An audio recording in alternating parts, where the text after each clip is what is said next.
I'll shut my phone off. Mine just put 5, so. All There right. we go. Okay. Good evening, everyone. It's Hey, 5 o'clock, August 22nd, 2023. It's time once again for our monthly meeting of the Board of Directors for the Glasgow Electric Plant Board. So at this time, I'll call the meeting to order. First item on tonight's agenda is the approval of the agenda. It's pretty straightforward, so at this time, I'll entertain a motion to approve the agenda as presented. Motion, Lowry. Motion by Second. Lowry, a second by Stevens. Any discussion? If not, all those in favor signify by saying aye. Aye. Anyone opposed, say no. Motion passes. Item 2, we'll consider the approval of the minutes of the previous month's meeting. And did anybody see any discrepancies or anything? They looked accurate to me, so at this time I'll entertain a motion to approve the minutes as presented. Motion, Rowlett. Got a motion by Riley, second. second by Stevens. If there's no discussion, then all those in favor signify by saying aye. Aye. Anyone opposed, say no. Okay, motion passes. Number 3, we'll consider ratify the actions of the programming committee. And I guess Dave's going to talk about that. Yep, so on August 8th, we had a cable programming committee meeting, and there were 2 items on the agenda for renewal. The Stingray contract, which is the music contract. Currently, we pay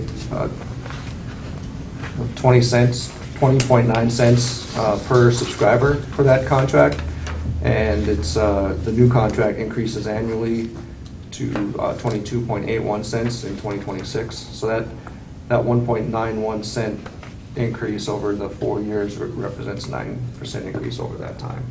It's a small item, just 20 cents a month.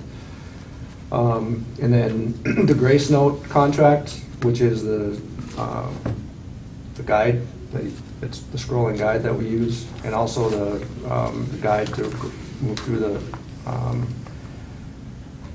to change channels is 6.34 cents per subscriber, and they're looking at annual increases to 2026 of 8.82 cents.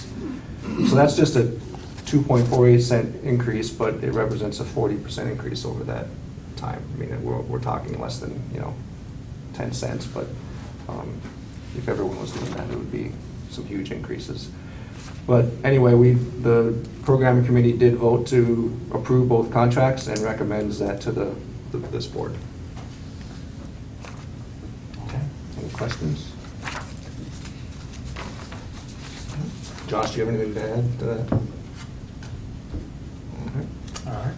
If there's no further questions, then I'll entertain a motion to approve the actions of the Cable Television Programming Committee as reported. Motion. Motion by Oliver, Second. second by Lowry. Any further discussion? If not, all those in favor signify by saying aye. Aye. Anyone opposed, say no. Motion passes. Number 4, we'll consider the approval of the employee handbook. Yeah, so at the last meeting, we put it on the agenda as a first reading. Copies of the handbook were sent to the board, and I think some updates have been sent since that time. So this project, as we said, was started early in 2022, a little over a year ago when Melissa first started. We had a first draft by the early part of last summer, and then from that point it's been reviews and revisions and adding more things and getting it to align with federal and state and local ordinances. And so the way it is written allows for more or less automatically for federal and state and local changes to laws, rules, and regulations can be easily incorporated into the handbook. It's really been the way we've operated for the last. It's been that institutional knowledge of it's with our employee handbook had been done a fair amount, that we had something on what we call InfoNet. This is putting it all together into a hard copy, giving it to all the employees so that we're all reading from the same sheet of music, so to speak. And after it was put together, we actually reviewed it with some staff, made a couple of more changes, minor changes to it, but I think we have a really good final product. So thanks to Melissa for pulling it all together. We reviewed everything with Ron as well, so he had his input. Yep. To make sure everything was compliant as it needs to be. So- I would just, I think I said this the last time, it's a handbook, it's not a contract. So it even specifically says, these employees are employees at will. It's not a contract of your employment.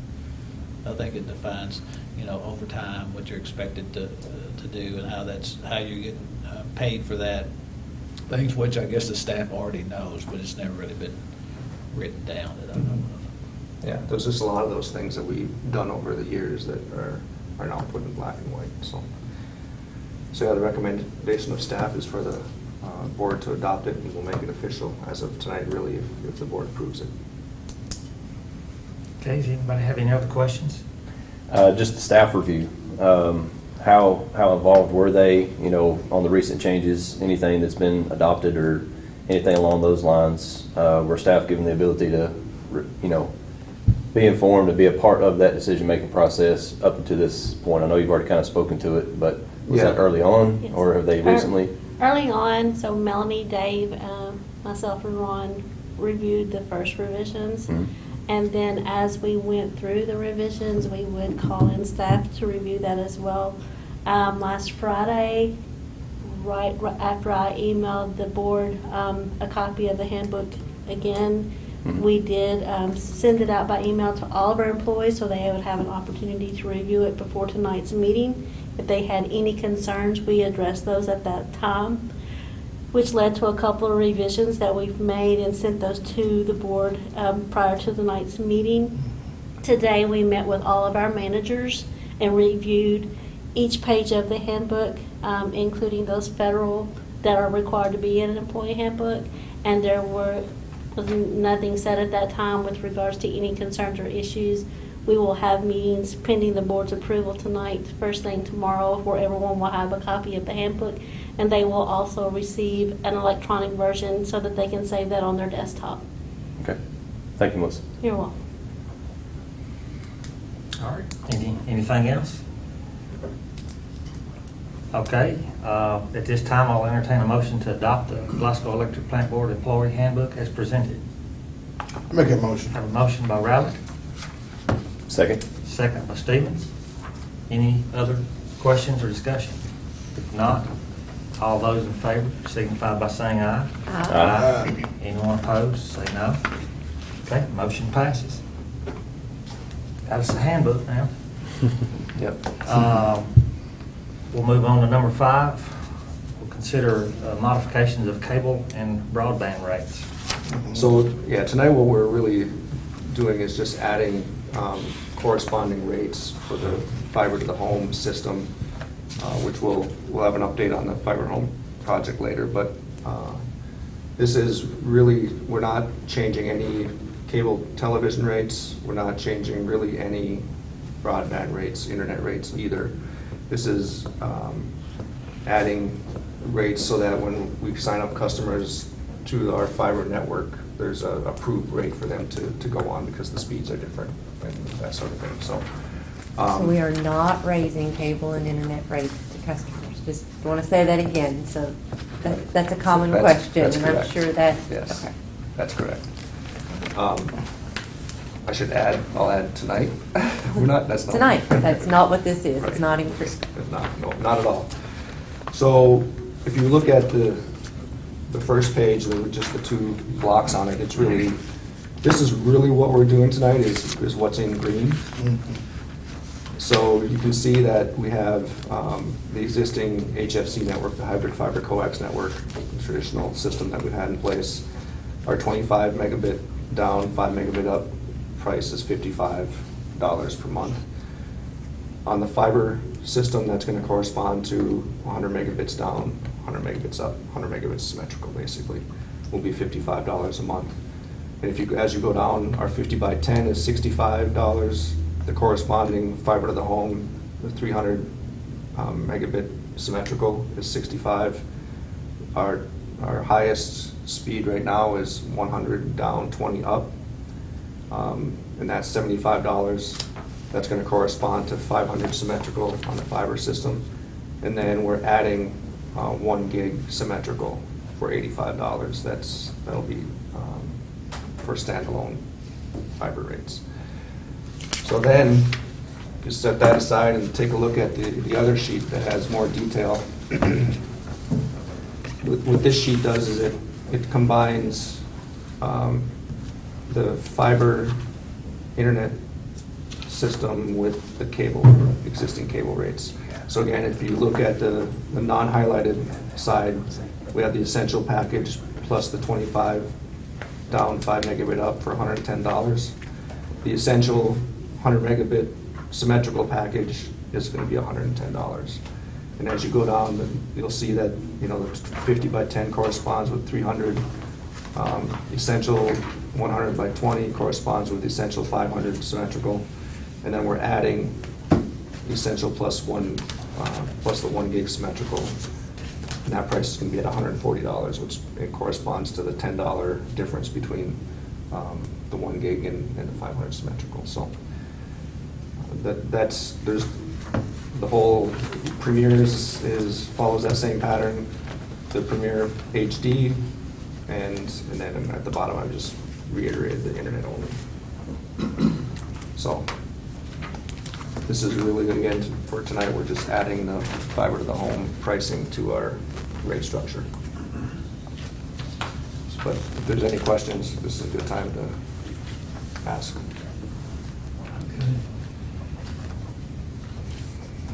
And yes, there are no price increases tonight.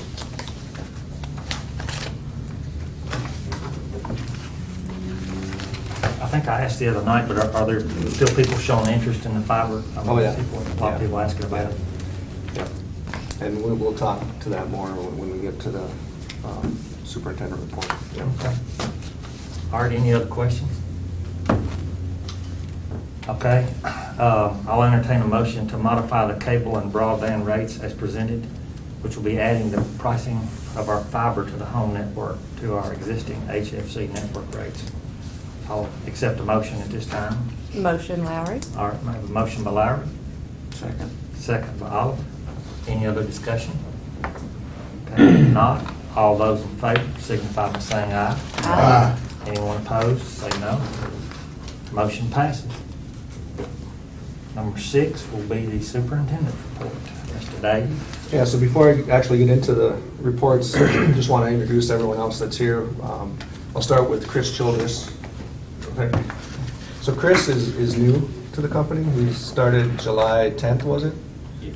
And he's leading our engineering group. And Chris, if you want to tell a little bit about yourself? He came to us from Farmers Rural Electric, so. Previously, like Dave said, I was at Farmers. Before that, I was in the architectural engineering consulting field in Nashville at Gresham Smith and Partners for about 8.5 years. Before that, I dabbled into construction on my own for about a year and a half, and then about 3 years in the consulting field in Louisville at Kerr-Grolick Engineers.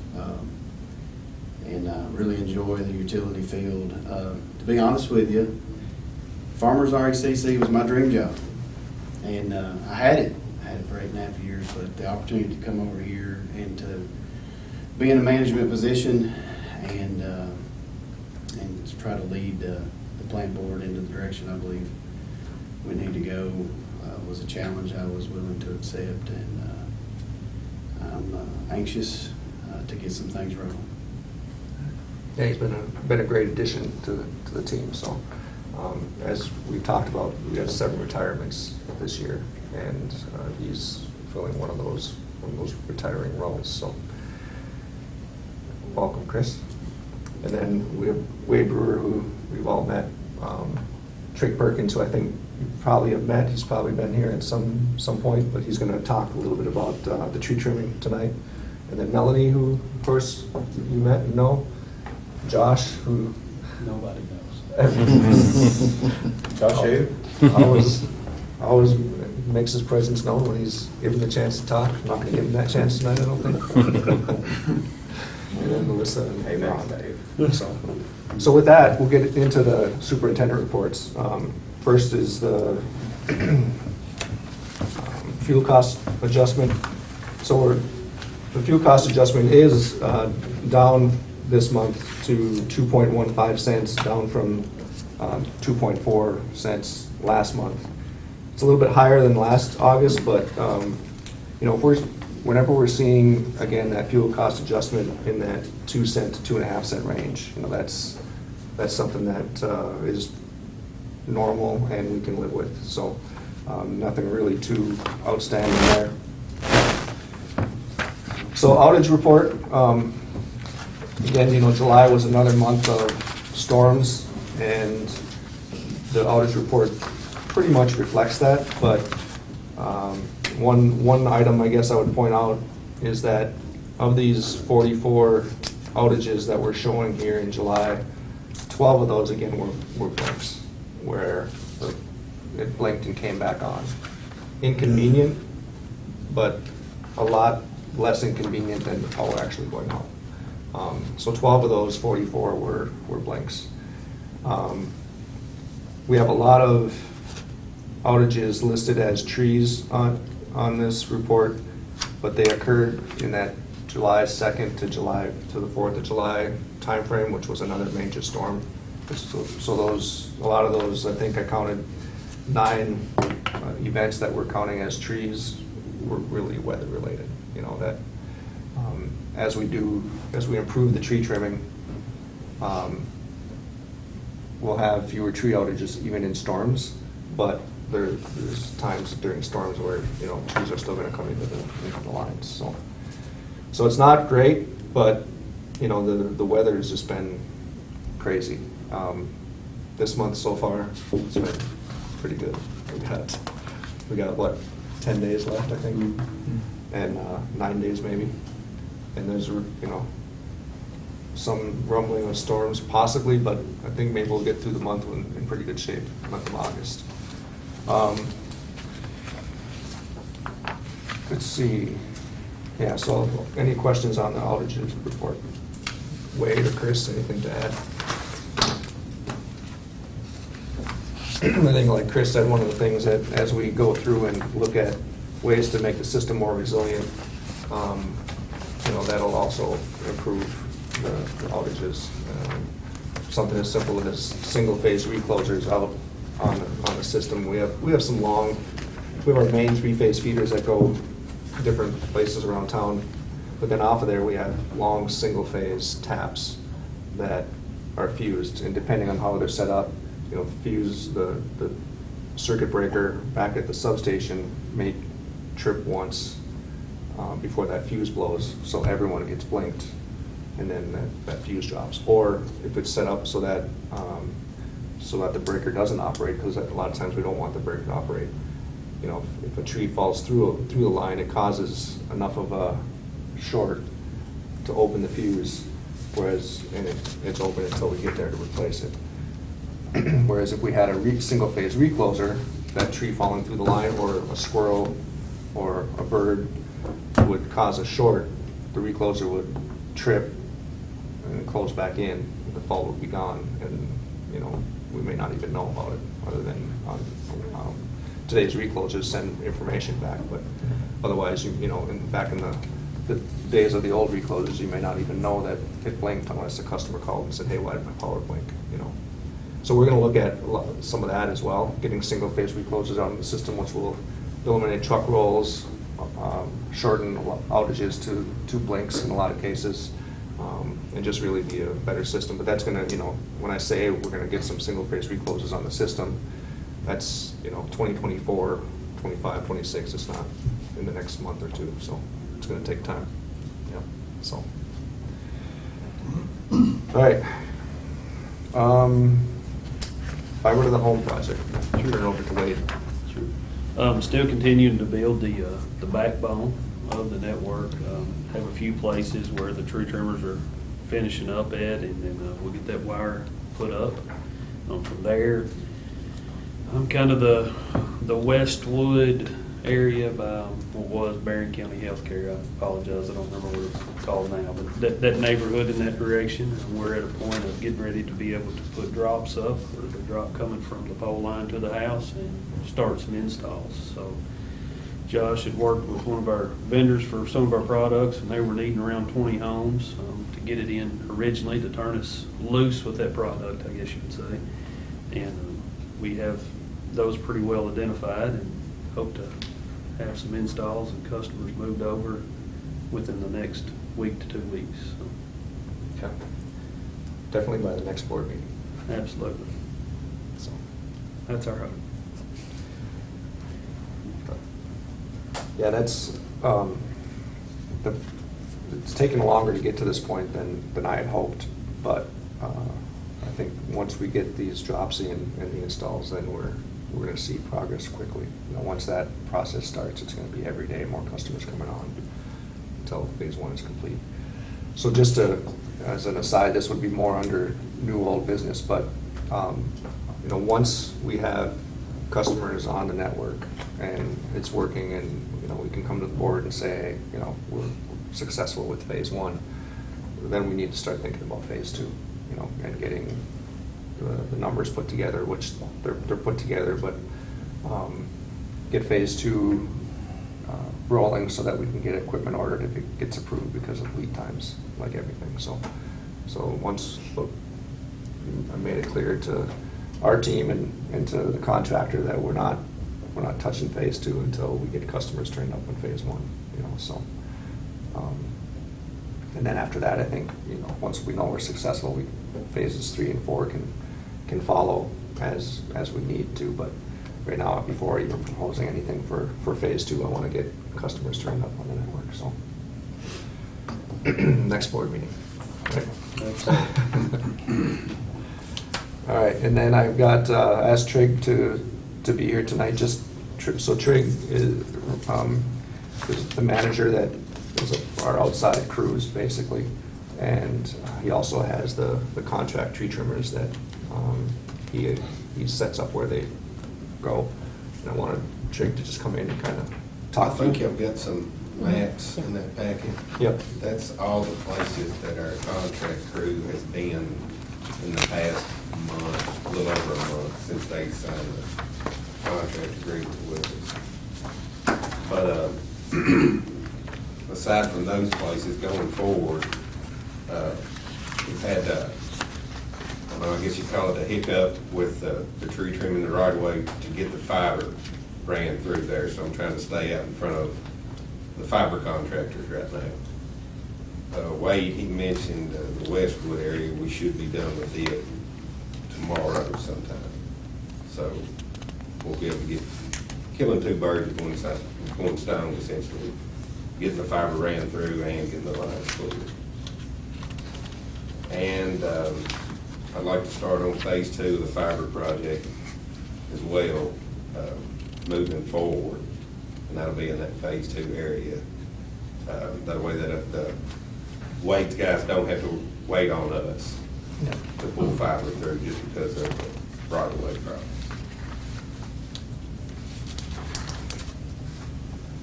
And eventually we'll get to Circuit 117 out of Haywood after we get this smaller stuff cleaned up. We're still kind of fighting fires right now because the system, we really didn't maintain it before we started this cycle type trimming. So I got to put the fires out first, and then hopefully by this winter we'll be able to move on to the circuit and cover all of it. So allocating these guys to phase 2, that's at no additional cost to what we had already agreed to. That's just No. reallocating them maybe in a direction you were originally going to go. Right. We're just going to kind of focus on this because we're killing kind of two birds with one stone Right. Yeah. at that point. Right. So, Yep, so with the fiber string, you know, with the right-of-way just needs to be cleared, and that same right-of-way, yeah, it needs to be cleared for the power as well, so. Yep. It does move it maybe to the top of the priority list instead of, otherwise it may be, fall elsewhere, but yeah. yeah. You know, like Trig said, even once we are not at that stage where we feel like we're always putting out fires and we're getting into the cycle trimming like we really want to, there'll still be times where we're putting out fires, you know, where we have to pull the crew off for a couple of days and bring them elsewhere. But you know, hopefully we get into where they're really just able to focus on a circuit from substation to end and get it done and then move on. We really need to, you know, stay consistent with this. We've seen such an increase in outages just in the short 2 years that I've been here because of that growth. Just, you know, sort of, I think we reached that tipping point, and now we're playing catch up with it. So, but it won't take long to get it back under control where we want it. But you know, right now it's good that the board approved that budget with a year-round, having the tree crew work year-round, so it'll make a big difference. And there's always takedowns. Customers always call and ask if we'll remove the tree for them. Yeah. If it's in the right way, it's gonna fall on the power lines, you know, we'll Mhm. obviously take it down. Yeah, and typically we don't do a lot on the secondary side. If the customer calls and they have a tree issue, but it's really only impacting, if it falls, it's really only gonna fall and hit the secondary. It's not, there's times when we would respond to it and go take it out, but typically, you know, those trees are the responsibility of the customer, because they're not around high voltage or anything like that, you know, and we really can't be all over town trimming everyone's yard, you know. It's just not the way it works, so. But when it is something that is in the primary right of way, or, you know, endangered tree that could fall, it's in a customer's yard and could fall into the primary, those are things that we will definitely try to take care of, so. When you guys are out and about or receiving back from the companies, it seems like everybody's pretty responsive on it, and not a lot of, you know, not much resistance when it comes to trimming trees. I haven't had any negative feedback. Because I'm not hearing any on my end either. I don't know about any members of the board, but it just seems like this whole system is working well. You know, it seems like the tree trimming is going well, and Yeah. it's going to benefit us in the long, you know, everybody. Right. You And know, with the community. storms fresh on everybody's mind, Yeah. you know, that didn't seem to bother them as much. Yeah. Yeah. Yeah. That, I think, is a key, you know, Yeah. everyone Yeah. understands, oh, okay, well, you know, I mean, I love trees, and Yeah. I hate to cut them, but there's time, Yep. it's either you're responding to outages or you remove the tree, you know, Yep. in a lot of cases, so. Anything else, Jake? No. All right, thank you, appreciate that. I think that's all that we have under reports. Okay. Appreciate everybody that gave us some information on that. If there's no other questions, then we'll move on to the number 7, new business, old business. We're going to propose moving the regular scheduled November meeting to Tuesday, November the 21st, which is the 3rd Tuesday, as opposed to being the 4th Tuesday, and then propose moving the regular December meeting to Tuesday, December the 19th, which is the 3rd Tuesday. Yeah, and I'll start with just by talking about the December meeting. The December meeting is pretty obvious. It's the day after Christmas. You know, our office is closed. You know, it makes sense to move that meeting to the week prior, which would be December 19th, going into the holidays. The November meeting, what I'm proposing is moving it to the Tuesday of Thanksgiving week. If that causes an issue for any of the board members, we don't need to do that. It'd be, again, with the holiday, it'd be nice to get the board meeting done prior to the holiday, you know, and just take care of business and be good to go. There's also an event with our annual meeting for CSA, which does our software. That's the Tuesday following, and I'll probably go attend that if we move the meeting, but if we don't. But the December one makes sense for sure. The November one, if anyone was opposed to it, we can leave it as is. Otherwise, I'd like to move that one to December, or to November, the 3rd Thursday. Geez, oh man. I'd like to move the November meeting to the 3rd Tuesday in November as well. I have a finance committee meeting, but Councilman Bunnell is usually very accommodating that we can Okay. push that back to 6 or Okay. move it around. It's usually at 5:30, so. Okay, And December won't be an issue. We usually don't have a December meeting, okay. Sounds good. so it'll be fine. All right. Does anybody else have any problems with this? Okay, we'll take a vote on it then. I'll go ahead, I'll make a motion to move the regular November meeting to Tuesday, November the 21st, as well as moving the regular December meeting to Tuesday, December the 19th. So at this time, do I have a second on that? Second. Okay, Pritchard was first, Roulet was second. Any discussion? If not, all those in favor signify by saying aye. Aye. Anyone opposed, say no. Motion passes. Thank you. All righty, if there's nothing else, then I'll entertain a motion to adjourn the meeting. Motion? Motion by Lowry, Second. second by Stevens. All those in favor signify by saying aye. Aye. All right, motion passes. This meeting is adjourned. Thanks, everybody.